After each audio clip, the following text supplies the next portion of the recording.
வணக்கம். நான் இன்னைக்கு சக்கரவள்ளி கிழங்கு வச்சு புது மாதிரியாக ஒரு டிஷ் பண்ண போகிறேன். அதுக்கு என்னெல்லாம் வேணும்னு சொல்கிறேன்னா, ஃபஸ்ட்டு சக்கரவள்ளி கிழங்கு எடுத்திருக்கேன். அதுக்கப்புறம் வெங்காயம், உப்பு, மிளகாப்பொடி, மஞ்சப்பொடி, அரிசி மாவு, கடலை மாவு, கொத்தமல்லி, கருவேப்பிலை, பச்சை மிளகா வேணுன்னா போட்டுக்கோங்க. நான் பச்சை மிளகா போடல. அதுக்கப்புறம் பெருங்காயம், எண்ணெய், இவ்வளவு வேணும். அதுக்கு ஃபஸ்ட்டு நான் என்ன பண்ணியிருக்கேன்னா, சக்கரவள்ளி கிழங்கு தோல் சீவி இந்த துருவியால் இந்த சின்ன இது இருக்கு பற்றில இதில் துருவி வச்சுக்கணும். வச்சுட்டு நான் அதை துருவி இப்படி வச்சுட்டுருக்கேன். நான் இதை ஃபில்டர் பண்ணி தண்ணி இல்லாமல் எடுக்கணும். தண்ணியில் போட்டு வைக்கணும், இல்லைன்னா கருப்பாயிரும் அது சக்கரவள்ளி கிழங்கு தோல்.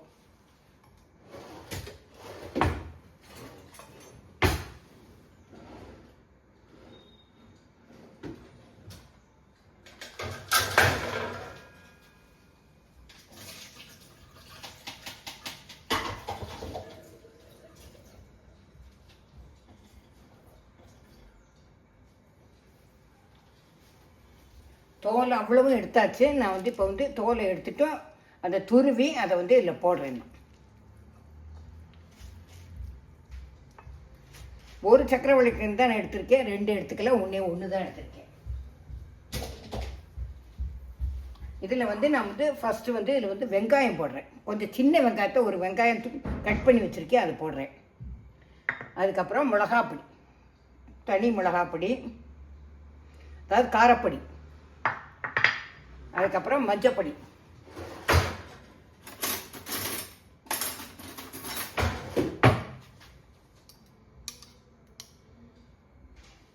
அதுக்கப்புறம் உப்பு,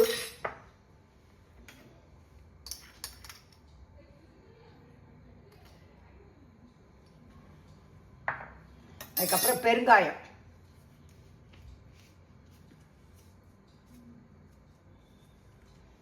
அதுக்கப்புறம் கொத்தமல்லி, கருவேப்பிலை. அதுக்கப்புறம் நான் இந்த கப்பால் 1/2 கப்பு அரிசி மாவு எடுத்திருக்கேன். அதில் பாதி தான் கடலை மாவு எடுத்திருக்கேன். இதை இப்போ நல்லா முதல்ல கிளறி விட்டுக்கணும். அதுக்கப்புறம் தண்ணி விடணுமா என்னங்கிறதுக்கு நான் சொல்கிறேன்.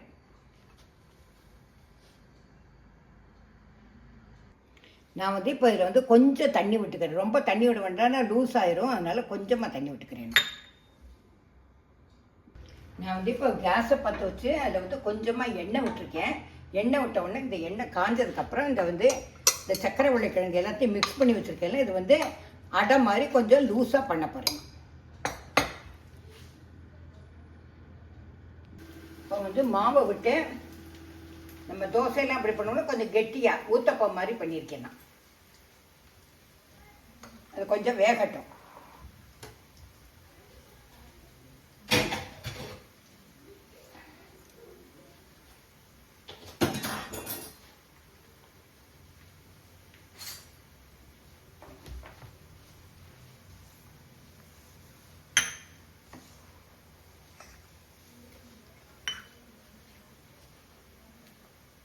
நான் சிம்மில் தான் வச்சுருக்கேன், அதனால் அது கொஞ்சம் டைம் ஆகும்.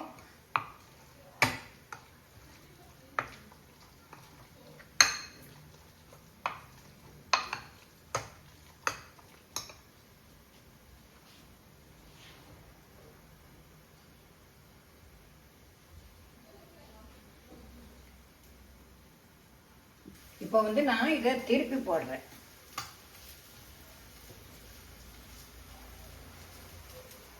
அது கொஞ்சம் வேகணும்.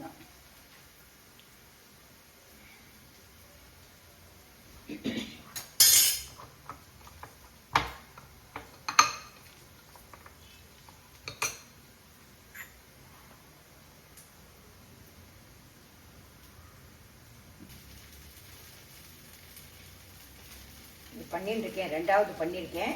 இதையும் பண்ணிவிட்டு நான் உங்களுக்கு காமிக்கிறேன். இதுக்கு மேலே அப்படியே சுற்றி வர கொஞ்சம் எண்ணெய் விடுறேன். அப்போ தான் நல்லா வேகும்.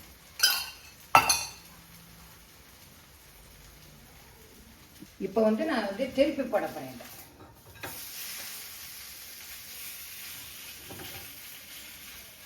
திருப்பி போட்டாச்சு. இது கொஞ்சம் நேரம் வேகணும். சுற்றி வர கொஞ்சம் எண்ணெய் விட்டால் நல்லா முறுமுறுன்னு இருக்கும்.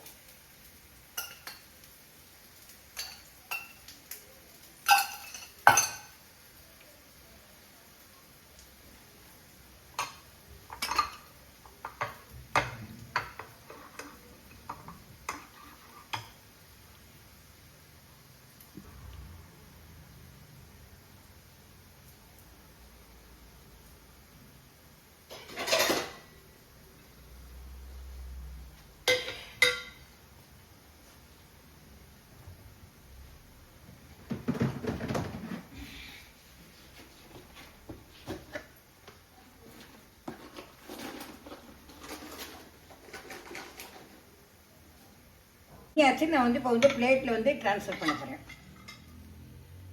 அடை ரெடி ஆகிடுச்சோம். இதை பண்ணி பார்த்துட்டு எப்படி இருக்குங்கிறதுக்கு லைக் பண்ணுங்கோ, ஷேர் பண்ணுங்கோ, சப்ஸ்கிரைப் பண்ணுங்கோ. வேணும்னா அதில் கொஞ்சம் தண்ணி விட்டு கலக்குங்கோ, இல்லைன்னா கொஞ்சம் கெட்டியானா திருப்பது கொஞ்சம் சீக்கிரம் கிண்டிடுறது, பிஞ்சு போயிடுறது. அதனால நீங்கள் கொஞ்சம் தண்ணி விட்டு பண்ணனா நம்ம சாதாரண தோசை மாதிரி நன்னா வருது. நீங்கள் பண்ணி பாருங்கோ. டாட்டா, பாய் பாய்.